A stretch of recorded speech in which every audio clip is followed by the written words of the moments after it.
Hello friends, ओम श्री गणेशाय नमः। जय श्री कृष्णा। आप सभी का स्वागत है आपके अपने यूट्यूब चैनल पर। फ्रेंड्स, आज हम आपको इस वीडियो में बताने जा रहे हैं कि श्री कृष्ण जन्माष्टमी का शुभ मुहूर्त, व्रत पालना का समय, पूजा विधि, महत्व, श्री कृष्ण जन्मोत्सव की कथा और श्री कृष्ण जन्माष्टमी पर भगवान श्री कृष्ण को प्रसन्न करने के उपाय और मंत्र के बारे में। फ्रेंड्स, वीडियो शुरू करने से पहले आपसे रिक्वेस्ट है, अगर आप हमारे चैनल पर नए हैं और आपने अभी तक चैनल को सब्सक्राइब नहीं किया है तो प्लीज सब्सक्राइब कीजिएगा चैनल को, साथ ही प्रेस कीजिएगा बेल आइकन को, जिससे नए वीडियो से रिलेटेड नोटिफिकेशन आपको तुरंत प्राप्त हो सके। और वीडियो पसंद आने पर वीडियो को लाइक और शेयर जरूर कीजिएगा ताकि सभी भक्तों को इस वीडियो का लाभ प्राप्त हो सके। और कमेंट बॉक्स में जय श्री कृष्णा जरूर लिखिएगा। जन्माष्टमी का पर्व देश भर में मनाया जाता है, लेकिन मथुरा वृंदावन में इस त्योहार की अलग ही धूम होती है। खासकर मंदिरों और घरों में लोग बाल गोपाल के जन्मोत्सव का आयोजन करते हैं। बाल गोपाल के लिए पालकी सजाई जाती है। वहीं इस दिन निसंतान दंपति विशेष तौर पर जन्माष्टमी का व्रत रखते हैं। वे बाल गोपाल कृष्ण जैसी संतान की कामना से यह व्रत रखते हैं। धार्मिक मान्यताओं के अनुसार भगवान विष्णु जी ने धर्म की स्थापना के लिए श्री कृष्ण के रूप में जन्म लिया था। इस दिन व्रत धारण कर श्री कृष्ण का स्मरण करना अत्यंत फलदायी होता है। शास्त्रों में जन्माष्टमी के व्रत को व्रतराज कहा गया है। भविष्य पुराण में इस व्रत के संदर्भ में उल्लेख है कि जिस घर में यह देवकी व्रत किया जाता है वहां अकाल मृत्यु, गर्भपात, वैधव्य, दुर्भाग्य तथा कलह नहीं होती है। जो एक बार भी इस व्रत को करता है वह संसार के सभी सुखों को भोगकर विष्णु लोक में निवास करता है। पौराणिक मान्यताओं के अनुसार भगवान कृष्ण का जन्म भाद्रपद मास की कृष्ण पक्ष की अष्टमी को हुआ था। इस शुभ तिथि को भगवान श्री कृष्ण के जन्मोत्सव के रूप में मनाया जाता है और इसे जन्माष्टमी कहा जाता है। भगवान कृष्ण जी की जन्म स्थली मथुरा में इस त्योहार की विशेष धूम रहती है और इसी के साथ पूरे ब्रज क्षेत्र में जन्माष्टमी का त्योहार धूमधाम से मनाया जाता है। देश भर के सभी कृष्ण मंदिरों में जन्माष्टमी विशेष धूमधाम के साथ मनाई जाती है। इस अवसर पर लोग घरों में और मंदिरों में झांकियां सजाते हैं, घर में बाल गोपाल का जन्मोत्सव मनाते हैं। जो निसंतान दंपति जन्माष्टमी का व्रत करते हैं, भगवान उनकी मनोकामना जल्दी पूर्ण करते हैं और उनके घर में उत्तम और तेजस्वी संतान का जन्म होता है। सनातन धर्म में इस त्योहार का विशेष महत्व माना गया है। इस दिन भगवान कृष्ण के भक्त विधि विधान से उनका व्रत करते हैं। मान्यता है कि इस दिन पूरे श्रद्धा भाव से पूजा करने से भगवान सबकी मनोकामनाएं शीघ्र ही पूर्ण करते हैं। वहीं ज्योतिष में इस व्रत का खास महत्व माना गया है। जिन लोगों की कुंडली में चंद्रमा कमजोर होता है उनके लिए व्रत करना बहुत ही फायदेमंद होता है। संतान प्राप्ति के लिए व्रत करना बहुत उत्तम माना गया है। जो अविवाहित लड़कियां इस व्रत को रखकर कान्हा जी को झूला झुलाती हैं, उनके विवाह की शीघ्र योग बनते हैं। हिंदू पंचांग के अनुसार भगवान श्री कृष्ण जी का जन्म भाद्रपद मास की कृष्ण पक्ष की अष्टमी तिथि को रोहिणी नक्षत्र, हर्षण योग और वृषभ राशि के चंद्रमा में हुआ था। इसी कारण हर साल इस दिन को श्री कृष्ण जन्माष्टमी के रूप में मनाया जाता है। इस मान्यता के अनुसार गृहस्थ जीवन वाले इस साल 6 सितंबर को श्री कृष्ण जन्माष्टमी मनाएंगे। इसी दिन रोहिणी नक्षत्र का संयोग भी बन रहा है। वहीं वैष्णव संप्रदाय में श्री कृष्ण जी की पूजा का अलग विधान है, इसलिए वैष्णव संप्रदाय और स्कूल में श्री कृष्ण जन्माष्टमी 7 सितंबर 2023 को मनाई जाएगी। फ्रेंड्स, अब आइए जानते हैं श्री कृष्ण जन्माष्टमी के शुभ मुहूर्त के बारे में। हिंदू पंचांग के अनुसार साल 2023 में श्री कृष्ण जन्माष्टमी का पर्व 6 और 7 सितंबर दोनों दिन है। 6 सितंबर 2023 को गृहस्थ लोग श्री कृष्ण जन्माष्टमी का व्रत करेंगे और 7 सितंबर 2023 गुरुवार के दिन इस्कॉन और वैष्णव संप्रदाय के लोग श्री कृष्ण जन्माष्टमी का व्रत करेंगे।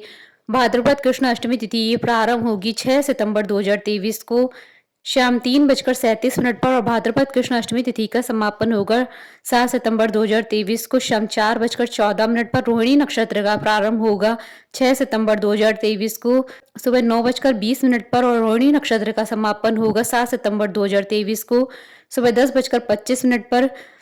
चूंकि श्री कृष्ण जी का जन्म रोहिणी नक्षत्र में रात्रि को 12 बजे हुआ था, इसलिए 6 सितंबर 2023 को सुबह से ही रोहिणी नक्षत्र प्रारंभ हो रहा है। इसलिए श्री कृष्ण जन्माष्टमी का पर्व 6 सितंबर को मनाया जाएगा और चंद्रोदय का समय रहेगा रात्रि 11:06 पर और निशिता पूजा का समय रहेगा रात्रि 11:57 से रात्रि 12:42 तक और व्रत पारण का समय रहेगा 7 सितंबर 2023 को शाम 4:14 के बाद या 7 सितंबर 2023 को सुबह 6:09 के बाद या रात्रि में 12:48 के बाद। जैसे ही भगवान श्री कृष्ण जी की पूजा संपन्न हो जाए उसके बाद आप व्रत का पारण कर सकते हैं। और इस्कॉन में श्री कृष्ण जन्माष्टमी की निशिता पूजन का समय रहेगा रात्रि 12:02 से रात्रि 12:48 तक और व्रत पारण का समय रहेगा 8 सितंबर 2023 को सुबह 6:02 के बाद और दही हांडी का पर्व मनाया जाएगा 7 सितंबर 2023 गुरुवार के दिन। फ्रेंड्स, अब आइए जानते हैं जन्माष्टमी पर भगवान श्री कृष्ण जी को प्रसन्न करने के लिए किए जाने वाले उपाय और मंत्र के बारे में। गाय को प्रतिदिन चारा खिलाएं। अगर ऐसा करना आपके लिए संभव नहीं है तो जन्माष्टमी पर गाय को चारा अवश्य खिलाएं। अपने घर में बनी पहली रोटी प्रतिदिन गाय को जरूर खिलाएं। ऐसा करने से आपको गौ माता के आशीर्वाद के साथ साथ भगवान कृष्ण और अन्य देवी देवताओं का आशीर्वाद मिलता है। गाय को जन्माष्टमी के दिन चना जरूर खिलाएं। गुड़ के साथ साथ चना गाय का सर्वोत्तम आहार माना गया, इसलिए अपनी क्षमता के अनुसार जन्माष्टमी पर गाय को गुड़ और चना खिलाएं। जन्माष्टमी के दिन गाय को स्नान जरूर कराएं। गाय को स्नान कराने का पुण्य मानो भगवान श्री कृष्ण के साथ साथ 33 करोड़ देवी देवताओं के स्नान कराने के पुण्य के समान माना गया है। क्रीम कृष्णाय नमः ये श्री कृष्ण जी का मूल मंत्र है। इस मंत्र का जन्माष्टमी के दिन जाप करने से अटका हुआ धन प्राप्त होता है और साथ ही घर परिवार में सुख की वर्षा होती है। फ्रेंड्स, अब आइए जानते हैं श्री कृष्ण जन्माष्टमी की व्रत और पूजन विधि के बारे में। इस व्रत को बहुत से भक्त निर्जला भी रखते हैं और मध्य रात्रि में भगवान के जन्म के बाद जल और फल ग्रहण करते हैं। वहीं कुछ लोग फलाहारी व्रत रखते हैं, लेकिन पूजा विधि के नियम सभी के लिए एक ही होते हैं। जन्माष्टमी का व्रत करने वालों को सप्तमी तिथि से सात्विक भोजन करना चाहिए। इसके बाद अष्टमी तिथि को सुबह स्नान करके बाल गोपाल की पूजा करें और व्रत का संकल्प लें। दोपहर के बाद जल में काले तिल मिलाकर स्नान करें और देवकी जी का प्रसूति ग्रह बनाएं। इस ग्रह में एक बिछौना बिछाकर कलश स्थापित करना चाहिए। फिर देवकी, वसुदेव, भगवान विष्णु, माता लक्ष्मी, यशोदा माता और नंद देव की पूजा करें और बाद में पट लगा लें। रात में 12 बजे भगवान की चौकी पर लाल या पीले रंग का कपड़ा बिछाएं और भगवान कृष्ण जी की मूर्ति या तस्वीर स्थापित करें और बाल गोपाल को पंचामृत और गंगा जल से स्नान कराएं और नए वस्त्र पहनाकर उनका श्रृंगार करें। जन्म के दौरान नंद के आनंद भयो जय कन्हैया लाल की जरूर गाएं।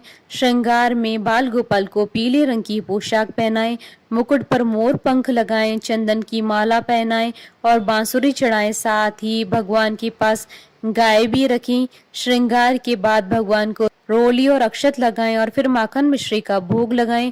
धूप दीप से आरती करें। भोग में तुलसी के पत्ते का प्रयोग जरूर करें। इसके बाद भगवान को झूला झुलाने की परंपरा का पालन करें। फिर चंद्रमा को अर्घ्य दें। इसके बाद बाल गोपाल से पूरे परिवार समेत आशीर्वाद लें। फिर आप अपना व्रत खोल सकते हैं। जन्माष्टमी के दिन भगवान कृष्ण की 3 समय पूजा की जाती है। पहले सूर्योदय के समय स्नान के बाद कृष्ण जी की पूजा होती है। दूसरी देवकी सूतिका ग्रह के निर्माण के दौरान की जाती है। इसमें कृष्ण जी के साथ माता देवकी की पूजा की जाती है। तीसरी मध्य रात्रि में 12 बजे जन्म के बाद विधि विधान से पूजा की जाती है। इसके बाद धूमधाम से जन्मोत्सव मनाया जाता है। जन्माष्टमी के दिन माखन मिश्री के अलावा खीर का भी भोग लगाया जाता है। मथुरा में माखन मिश्री के अलावा पाग नाम का मिष्ठान भी बनाया जाता है। इसके अलावा 5 फल, मेवा, पंजीरी और पकवान और सबसे महत्वपूर्ण माखन मिश्री होना जरूरी माना गया है। माखन मिश्री कृष्ण जी को बहुत प्रिय है। मान्यता है कि जब कान्हा का जन्म हुआ था तब नंदगांव की महिलाओं ने सपना देखा कि गोपाल उनसे माखन मिश्री मांग रहे हैं। तब अगले दिन महिलाएं नंद बाबा के घर माखन लेकर बधाई देने गई थी। फ्रेंड्स, अब आइए प्रारंभ करें श्री कृष्ण जन्मोत्सव की कथा। स्कंद पुराण के अनुसार द्वापर युग की बात है। उन दिनों मथुरा में उग्रसेन नाम के राजा हुए, लेकिन स्वभाव से वह सीधे साधे थे। यही वजह थी कि उनके पुत्र कंस ने ही उनका राज्य हड़प लिया और स्वयं मथुरा का राजा बन बैठा। कंस की एक बहन थी जिसका नाम था देवकी। कंस उससे बहुत स्नेह करता था। देवकी का विवाह वसुदेव के साथ तय हुआ। तो विवाह संपन्न होने के बाद कंस स्वयं ही रथ हाँकते हुए बहन को ससुराल छोड़ने के लिए रवाना हुआ। स्कंद पुराण के अनुसार जब वह बहन को छोड़ने के लिए जा रहे थे, तभी एक आकाशवाणी हुई कि जिस बहन को वह इतने प्रेम से विदा करने स्वयं ही जा रहे हैं, उसी बहन का 8वां पुत्र तेरा संहार करेगा। यह सुनते ही कंस क्रोधित हो गया और देवकी और वसुदेव को मारने के लिए जैसे ही आगे बढ़ा, तभी वसुदेव ने कहा कि वह देवकी को कोई नुकसान न पहुंचाए। वह स्वयं ही देवकी की 8वीं संतान कंस को सौंप देगा। इसके बाद कंस ने वसुदेव और देवकी को मारने के बजाय कारागार में डाल दिया। कारागार में देवकी ने 7 संतानों को जन्म दिया और कंस ने सभी को एक एक करके मार दिया। इसके बाद जैसे ही देवकी फिर से गर्भवती हुई, तभी कंस ने कारागार का पहरा और भी कड़ा कर दिया। तब भाद्रपद माह की कृष्ण पक्ष की अष्टमी को रोहिणी नक्षत्र में कन्हैया का जन्म हुआ। तभी श्री विष्णु ने वसुदेव को दर्शन देकर कहा कि वह स्वयं ही उनके पुत्र के रूप में जन्मे हैं। उन्होंने यह भी कहा कि वसुदेव जी उन्हें वृंदावन में अपने मित्र नंद बाबा के घर छोड़ आए और यशोदा जी के गर्भ से जिस कन्या का जन्म हुआ है उसे कारागार में ले आए। यशोदा जी के गर्भ से जन्मी कन्या कोई और नहीं बल्कि स्वयं माया थी। यह सब कुछ सुनने के बाद वसुदेव जी ने वैसा ही किया। वसुदेव जी ने जैसे ही कन्हैया को अपनी गोद में उठाया, कारागार के ताले खुल गए। पहरेदार अपने आप ही नींद के आगोश में आ गए। फिर वसुदेव जी कन्हैया को टोकरी में रखकर वृंदावन की ओर चले।